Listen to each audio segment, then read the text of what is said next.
Welcome to Mad Life, living your life in excellence and reaching your full potential.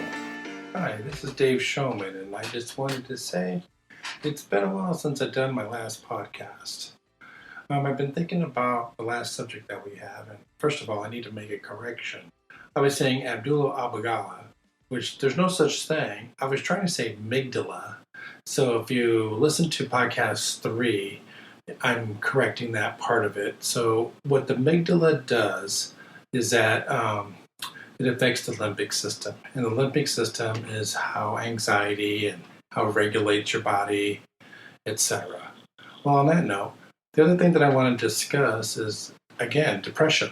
Mary's not here. She's doing her furlough files for a little while, and I might get her in every so often to discuss how she's doing and how everything is going with us. We're doing great. But I have been in a form of depression, as you would say. And it came to a thought that there's not that many subjects or people are talking about how men get depressed. I believe that men's depression is a lot different than female depression. And believe me, this is just my opinion. I have no data to back this up, so feel free to text me, email me, or whatever it is in the page on YouTube. And I would love to have an open forum discussion about this with anybody that wants to give an opinion about male depression. I'm looking for anybody that can answer these questions for me. So here's my theory. Granted, it's just my theory, and I have nothing to back this up. I believe that men have a tendency to shut down more than women. But we're not allowed to express it in front of women because I believe, and I could be wrong, is that men have the tendency to like to say short sentences. Like an example, when a woman says, "Hey, how are you doing today?" because she knows there's something wrong. And we like to say the word fine, or I'm okay, or it's all good. And to me, that seems very robotic and automatic. I'm looking for a day to where we could actually discuss it. But I really believe that women don't want to hear it sometimes. They really don't want to see their man as being weak or having an issue. Maybe it's upbringing. I'm sure I'm going to get a lot of static on this, but it's okay. My opinion is not mutable. It's interchangeable. It's not permanent. I'm open to any kind of discussion. Also, I've been feeling depressed and I've been isolating myself a lot. My depression is based off things that are going on in our life. I lost my mother-in-law, lost one of my best friends due to cancer. My best friend cancer, my mother-in-law through ALS. And it's been really tough on our family to deal with all that stuff. My daughter is going to be going to school, or not school. She graduated high school, but she wasn't allowed to go to high school. That has an effect, her not going to the graduation and everything. But we had kind of like the drive-by graduation, and it was like, really, this is it? So there's been a lot of stress that's going on. Mary getting furloughed. God, that's kind of scary, and because we're not sure what's going to happen. She still has a job or not, but she's furloughed, so she's kind of like in a limbo. And financially, that's been hard on us. Trying to figure out how that's going to work. There's a lot of other things that are going on. My depression stems from my past. A lot of it is dealing with issues that happened when I was in childhood. Family didn't care for me, that kind of stuff. But I hate to put it out there, but it's the truth. Depression in a man, it's hard. I mean, even talking about it on this podcast is difficult for me to narrow it down. I don't want to look weak. Maybe that's it. Maybe I start from there. Weak is important. Trying to be strong for the family all the time, try to be the leader of the family, try to be the head of the household all the time. It does take a toll on you, and I tend to internalize a lot and isolate a lot and don't want to talk to anybody, and so I hide behind video games, and I hide behind inactivity, and I hide behind that it's somebody else's fault and not mine. And these are the coping skills that I've learned that have worked for me in the past, but they no longer work for me anymore. I'm just trying to get a handle on it. I'm not a proponent for medication. I'm not going to take medication because I know it's just kind of like a moment in time right now. But maybe to give you some background, I was molested and raped when I was a child, by my sister. Um, I say it so matter of fact, but if I can describe the emotions around that, it's hard for me to unwrap that and to try to describe the pain and the anxiety that has produced in my life for a long time.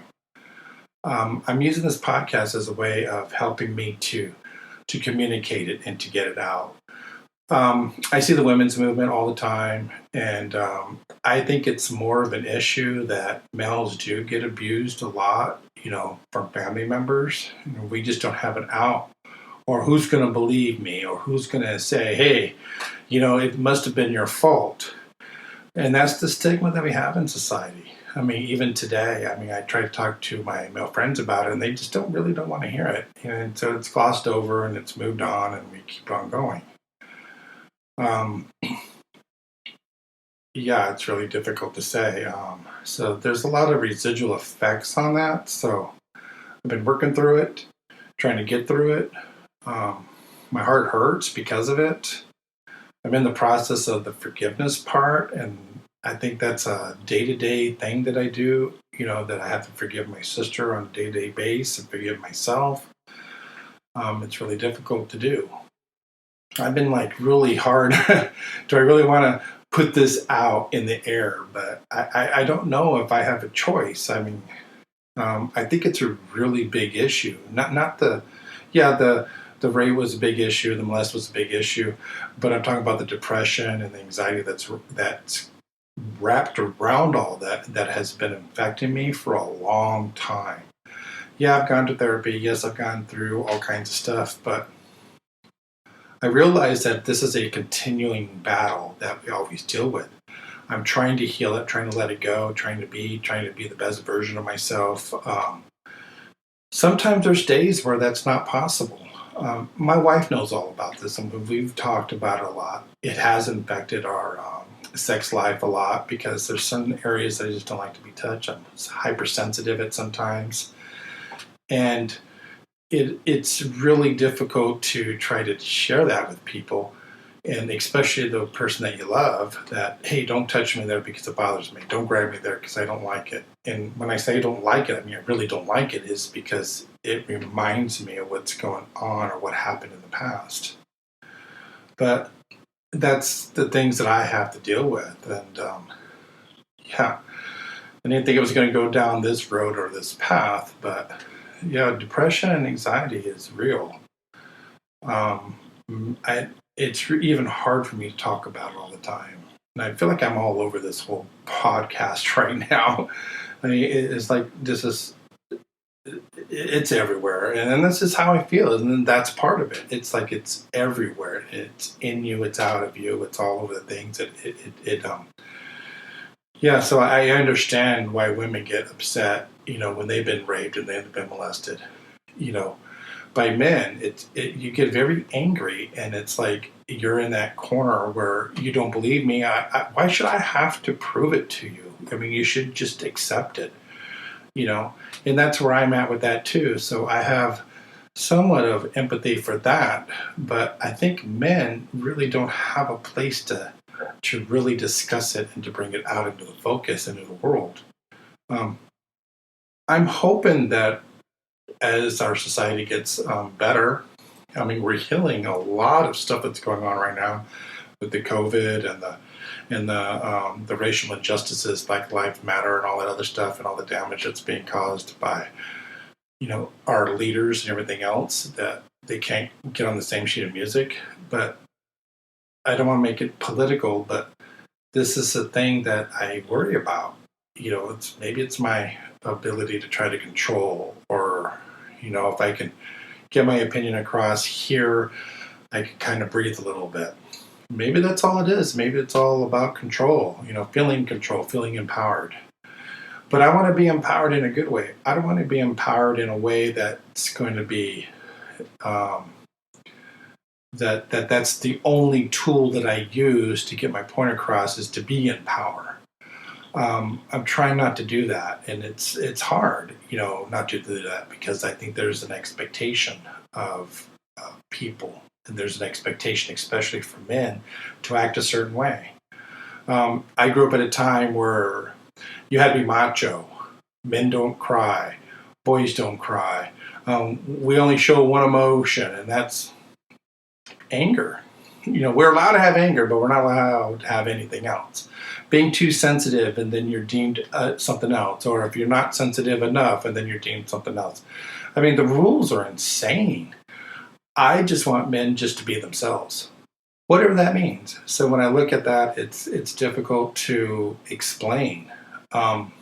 Lately, I've been watching the show Queer Eye, the new one on Netflix, and I look at the gentlemen that are portraying the show, and I see them as men because they embrace who they are. They have no limits. They can be themselves. If I would have met them individually and didn't know if they were gay or not, I wouldn't matter because they're acting like men do. And I think that when men get together, these are the conversations that we should be having, but they are having them on a day-to-day basis with straight, gay, and whatnot. I'm very jealous of that ability that they can just be who they are, who they can present themselves to be. I wish I can be that authentic. And it's hard to be authentic when you have an expectation that's impossible to live up to. And it's a societal expectation. It has nothing to do with family or anything like that. And I think the societal expectation is that we as men need to act a certain way no matter what. And if you only can be relied on one emotion, which is anger, and there's no love, there's no sympathy, there's no empathy, there's no nothing, and you're deemed less as an individual, I think that's sad. Now, again, this is from my experiences. This is how I've been taught, that I didn't have the opportunity to grow and to experience the other areas. So to me, I feel I'm lacking in that area.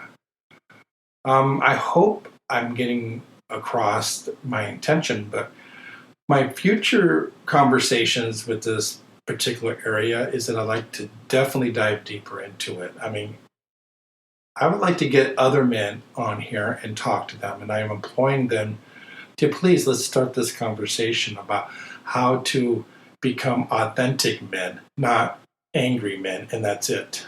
Because I think being authentic men, we can make better leaders and become a force to have integrity and authenticity in men's world and men's culture. An example of that is that there's a lot of male misogyny that's going around. And I know that I'm jumping around on a lot of subjects, but my daughter experiences it all the time. And she doesn't know how to express that, hey, that's not okay to treat me like less than anything else.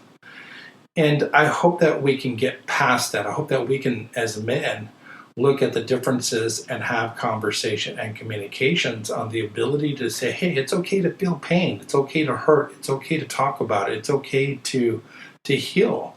It's okay to get the help that you need. It's just okay to be your authentic self. And you don't have to hide behind anger, and you don't have to pretend anymore that you don't matter. Because we do. Men matter more than you think. And I hope that sharing some of my past will help somebody, and I hope people will reach out. This has been on my heart for quite some time, and I hopefully we can get to the heart of it. Anyways, but that's all I have for now, and thank you for listening to the Mad Life Podcast. Enjoy the rest of your day, and I should be more consistent now. I'm trying to do one every Monday and get it out to y'all. Enjoy your the rest of the week, and hopefully I can get some responses. You can post on YouTube. You can like us on YouTube. We're on Facebook, I believe. So if there's anybody that's listening to it on Facebook, post on Facebook. And I think that's all the platforms that we have. But if you guys want to start a conversation, just let me know. And thank you for listening. This is Mad Life.